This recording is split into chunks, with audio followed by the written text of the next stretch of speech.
آج دیکھیں ہم کس قدر فتنوں کا شکار ہو چکے ہیں کہ یہ محرم کا مہینہ چل رہا ہے، محرم کے مہینے میں شادی کرنے کو، خوشی منانے کو اور خوشیاں بانٹنے کو حرام سمجھا جانے لگا ہے، حالانکہ اللہ کی حلال کردہ چیزوں کو حرام کرنے کا اختیار آپ صلی اللہ علیہ وسلم کے پاس بھی نہیں تھا۔ لیکن آج ہم محبت کے حسین عنوانات قائم کر کے محرم کے مہینے میں شادی بیاہ اور خوشیوں کو اور خوشیاں بانٹنے کو اور اپنے جو روزمرہ کے معاملات ہوتے ہیں ان کو اختیار کرنے کو ہم حرام سمجھتے ہیں۔ مجھے اور آپ کو یہ اختیار کس نے دیا کہ اللہ کی حلال کردہ چیز کو ہم حرام کر دیں؟ میرے عزیزو، یہ اختیار آپ صلی اللہ علیہ وسلم کو بھی اللہ نے نہیں دیا تھا۔ جب آپ صلی اللہ علیہ وسلم نے اپنی ازواج کے مابین ہونے والی ایک چپکلش کی بنیاد پر اپنے اوپر شہد کے شربت کو حرام کیا اور قسم کھائی کہ میں آج کے بعد شہد کا شربت نہیں پیوں گا، تو اللہ رب العزت نے قرآن میں آیت نازل فرمائی، یا ایھا النبی لم تحرم ما احل اللہ لک، اے نبی اس چیز کو تو کیوں اپنے لیے حرام کرتا ہے جس کو اللہ نے تیرے لیے حلال کر دیا ہے۔ تبتغی مرضات ازواجک، اپنی بیویوں کی خوشنودی کے لیے، اپنی بیویوں کو راضی کرنے کے لیے اللہ رب العزت نے واضح الفاظ میں آپ صلی اللہ علیہ وسلم کو منع فرمایا کہ جس چیز کو اللہ نے حلال کیا ہے اس چیز کو آپ اپنے اوپر حرام نہ کیجیے۔ لیکن آج محرم کے مہینے میں خود ساختہ محبت کے حسین عنوانات کے تحت ہم کیا کر رہے ہوتے ہیں؟ شادی بیاہ اور دیگر تقریبات کو اپنے اوپر حرام کرتے ہیں، حالانکہ محرم کا مہینہ بابرکت مہینہ ہے۔ اس کی فضیلت حضرت حسین رضی اللہ تعالیٰ عنہ کی المناک شہادت سے پہلے بھی تھی۔ اس مہینے کے اندر آپ صلی اللہ علیہ وسلم روزے رکھا کرتے تھے۔ اس مہینے کو اشہر الحرم کہا جاتا ہے، یعنی بابرکت جو 4 مہینے ان میں سے ایک مہینہ محرم بھی ہے، اور اتنے عظیم الشان مہینے کو، اس برکت والے مہینے کو ہم نے اپنی اناؤں کے بیچ چڑھا دیا، ہم نے بدعات کی نظر کر دیا اور خود ساختہ محبتوں کی نظر کر کے ہم اس کی برکات سے محروم ہو گئے۔ میرے عزیزو، ایمان سے بتاؤ کہ کیا حضرت حسین رضی اللہ تعالیٰ عنہ کو مقام اور مرتبہ خود اپنا شرف، اپنی فضیلت تھی ان کی، یا اپنے نانا محمد الرسول اللہ کے دین پر عمل کرنے کی وجہ سے تھی؟ یقیناً یہ فضیلت حضرت حسین رضی اللہ تعالیٰ عنہ کو جو ملی ہے کہ اس کے نام کا ڈنکا آج بھی بج رہا ہے، تو یہ فضیلت صرف اپنے نانا کا پوتا ہونے کی وجہ سے نہیں ملی ہے، اپنے نانے کا نواسا ہونے کی وجہ سے یہ فضیلت نہیں ملی، بلکہ اپنے نانے کے دین پر عمل کرنے کی وجہ سے یہ فضیلت ملی ہے۔ تو سوچیں کہ جس نانے کے دین پر عمل کرنے کی وجہ سے حضرت حسین کو یہ مقام ملا ہے تو خود اس نانے کا کیا مقام ہوگا؟ پھر ہمیں ربیع الاول کے مہینے میں بھی شادیاں نہیں کرنی چاہیے، کیونکہ کیا کائنات کا اس سے بڑا سانحہ ہو سکتا ہے کہ آپ صلی اللہ علیہ وسلم جو محبوب کائنات، جو محبوب رب العالمین ہیں، وہ دنیا سے تشریف لے جا رہے ہیں اور ہم شادیاں بھی کر رہے ہیں، خوشیاں بھی کر رہے ہیں، کسی کو غم یاد نہیں آتا۔ حالانکہ یہ اتنا بڑا سانحہ تھا آپ صلی اللہ علیہ وسلم کا وصال کہ حضرت عمر فاروق رضی اللہ تعالیٰ عنہ جیسے بہادر انسان حواس باختہ ہو گئے تھے۔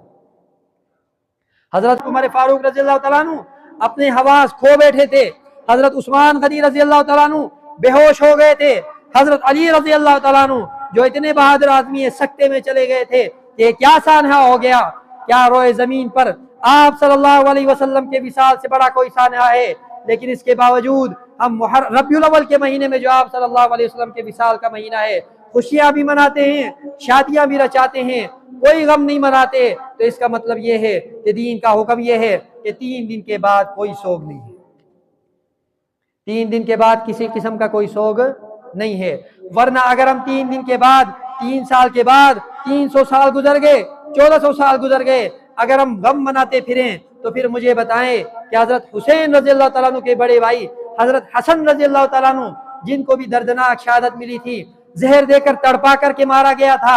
ان کی شہادت ہوئی تھی ربیع الاول کے مہینے میں۔ اس مہینے کو ہم غم کا مہینہ کیوں نہیں سمجھتے اور اس مہینے کے اندر شادیوں کو ترک کیوں نہیں کرتے؟ اور میں آپ سے عرض کروں کہ خود آپ صلی اللہ علیہ وسلم کی زندگی کے اندر کیا کوئی غم نہیں آیا تھا؟ نبوت کے 5ویں سال آپ صلی اللہ علیہ وسلم کے مشفق چچا حضرت ابو طالب کا انتقال ہوتا ہے۔ آپ صلی اللہ علیہ وسلم کو دنیا کے تمام غموں سے آزاد کرنے والے ابو طالب، آپ صلی اللہ علیہ وسلم کے سب سے بڑے مزاحم کفار کے مقابلے میں حضرت ابو طالب کا نبوت کے 5ویں سال انتقال ہوتا ہے، تو لوگوں کا اس کے بعد خوف ختم ہو جاتا ہے ابو طالب کا، تو آپ صلی اللہ علیہ وسلم اذیتیں دینا شروع ہو جاتے ہیں مشرکین مکہ۔ آپ صلی اللہ علیہ وسلم کو ابو طالب کی وفات کا اتنا صدمہ ہوتا ہے کہ آپ صلی اللہ علیہ وسلم اس سال کا نام، اس پورے سال کا نام عام الحزن رکھ دیتے ہیں، یعنی غم کا سال رکھ دیتے ہیں۔ تو جس مہینے میں ابو طالب کا انتقال ہوا ہے اس مہینے میں ماتم کریں اور شادیوں کو ترک کر دیں۔ اس کے بعد حضرت ابو طالب کے انتقال کے بعد، یعنی نبوت کا اگر یہ 5واں سال ہے تو یعنی اس کے بعد مزید 18 سال آپ صلی اللہ علیہ وسلم زندہ رہے۔ مزید 18 دفعہ ابو طالب کی وفات کا اور ابو طالب کے انتقال کا مہینہ آیا اور سال آیا اور گزر گیا۔ اگر 3 دن کے بعد سوگ منانا ہوتا تو اگلے سال بھی آپ صلی اللہ علیہ وسلم اس دن کے اندر بیٹھ کر کے رو رہے ہوتے اور ہمیں تعلیم دے رہے ہوتے کہ آپ کے پیارے جس دن فوت ہو جائے اگلے سال اس دن آپ نے غم منانا ہے۔ اسی طرح حضرت علی رضی اللہ تعالیٰ عنہ جن کی وفات ہوئی، جن کی شہادت ہوئی رمضان المبارک کے مہینے میں، 21 رمضان کو حضرت علی کی دردناک اور المناک شہادت ہوتی ہے۔ اس کے بعد کیا حضرت حسین رضی اللہ تعالیٰ عنہ کے زمانے میں، کیا حضرت حسن رضی اللہ تعالیٰ عنہ کی زندگی میں حضرت علی رضی اللہ تعالیٰ عنہ کی وفات کا وہ دن آ کر کے گزر نہیں گیا؟ کیا وہ مہینہ رمضان کا حضرت حسین کی زندگی میں نہیں آیا؟ کیا کسی جھوٹی روایت سے بھی کوئی ثابت کر سکتا ہے کہ حضرت حسن و حسین رضی اللہ عنہما نے حضرت علی کی شہادت والے مہینے میں شادیوں کو ترک کر دیا تھا اور ہر سال رمضان کے مہینے میں اپنے بابا کا غم منایا کرتے تھے؟ نہیں بھائی، سوگ جو ہے وہ 3 دن کا ہے، اس کے بعد سوگ ختم ہو جاتا ہے۔ ما آتاکم الرسول فخذوہ وما نہاکم عنہ فانتہوا، کہ رسول جو تمہیں دے اس کو لے لو، جس چیز سے منع کرے اس سے رک جاؤ۔ رسول نے ہمیں سوگ دیا ہے 3 دن کا، 3 دن کے بعد سوگ منانے سے منع کیا ہے، لہٰذا ہم خالص دین پر عمل کرتے ہوئے اس آیت کے تحت ہم کہتے ہیں کہ جو کچھ رسول نے دیا ہے وہ ہمارے اوپر لازم ہے، اور اس کے بعد جتنا مرضی آپ حسین عنوان قائم کر کے، محبت کے دعوے کر کے، محبت کے لبادے اوڑھ کر کے اللہ کی حلال کردہ چیزوں کو حرام کریں گے تو آپ کے یہ دعوے مسترد ہوں گے۔ اس لیے میرے عزیز دوستو، محرم کے مہینے کے اندر شادیوں کو برا سمجھنا،